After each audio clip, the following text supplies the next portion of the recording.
तसा तिथंही होता आणि मग चिंतामणी देवानं चांगल्या भावनेतनं तुकोबऱ्याला बोलावलं नाही. ऐका, बोलावताना बोलवलं, लय कीर्तन करायला लागला ह्याची जिरू. ह्याला जगाला थोतांड सांगितलंय, माझ्या संग पांडुरंग जेवतोय हे लोकांना सांगताय आणि लोक याचा ऐकतात. बराच प्रयत्न रामेश्वर भट्टानं सुद्धा केला होता.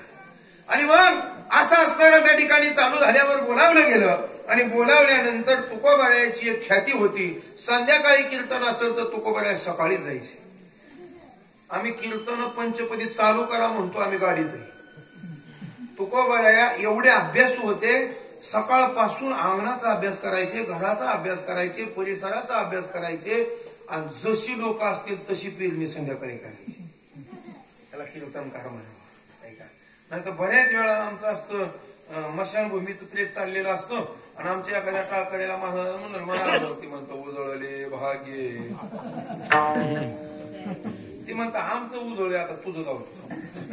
ऐका, आणि मग असा अभ्यास करायचे. सकाळी सकाळी तुकोबऱ्या 14 टाळकऱ्या सहित चिंतामणी देवाच्या दारामध्ये, आणि चिंतामणी देवाच्या दारामध्ये तुकोबऱ्या गेल्या आणि चिंतामणी देवाची पूजा चालू आहे म्हणून तुकोबऱ्या ओसरीत बसली, बाहेर बसले.